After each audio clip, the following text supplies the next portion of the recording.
So in today's video, we'll be making coconut rice and oyster sauce. So I already put my marinated chicken in the boiled pot and I boiled. So this is my coconut milk. I extracted from the coconut. Then I have a leftover tin coconut milk which I added.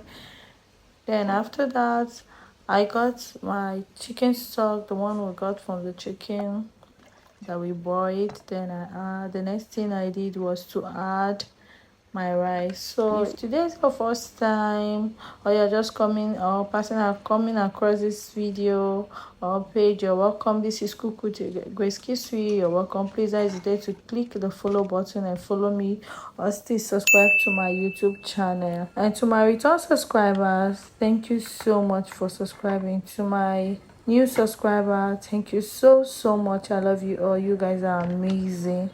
So let's go back to the video. Okay, once you know that the coconut has dried its water, the rice has dried its water, you get your foil and cover the pot. Now it will cook with its steam properly. Don't forget that cleanliness is next to godliness. Always keep your environment clean, wash your hands because personal hygiene is important. So at this junction, I take back my coconut rice. The coconut rice is ready. So you stir properly and set it aside. Okay.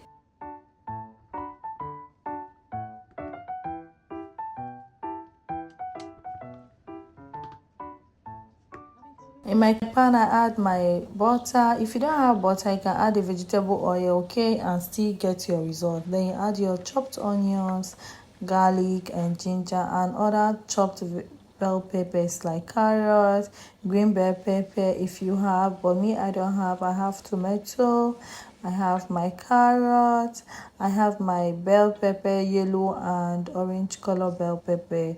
These are the vegetables I have, so I added them, okay, because that is what we are going to use for the coconut rice. Okay, now this is the sauce we are trying to make. If you watched to this junction, please guys don't forget to give us a like and follow. I hope you love the recipe.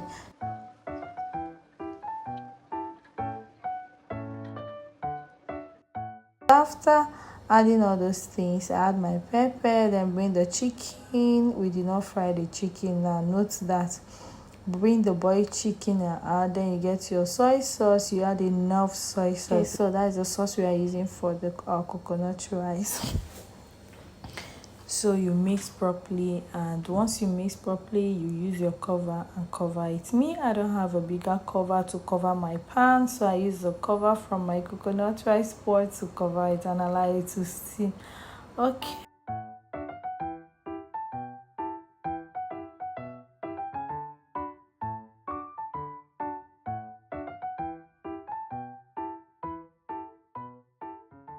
And in this page, everything about homely cooking, anything about cooking, you will love it. You cook for your family, your kids, that special person in your life. You make this kind of recipe for he or she, they will love you for who you are and the ability for you to cook. Okay, the love and you share while cooking it. Okay, so guys, let's continue. So please tell us where you're watching us from so that I will send you a hug in my next video. So at this juncture, after steaming it for a very long time, for like 10 to 15 minutes, our oyster sauce chicken is ready. You can see from the face that it's shiny. It has a shining look because of the butter. That's the work of a butter in a food. When you use butter to make your meal, it give you this shiny, make the food shiny, okay, give you this shining glimpse. Okay, so that's what to do. Please don't forget to subscribe to my YouTube channel. It's for free. It's just for free. Okay, so feel free to subscribe to my YouTube channel so that you will learn more recipe about cook with Grace Kisui. There I have lovely and interesting videos there. Okay, so don't hesitate to check on my page. Okay, and I also keep the link in my bio so that you can easily click and watch more interesting cooking videos. Okay, So guys, check out our coconut rice and our oyster sauce. Hope you loved the recipe. The taste was yummy and the aroma was out of this world. So guys, will you give it a try? Let me know in the comments below. I love you guys and see you guys in my next recipe. Okay. Mwah!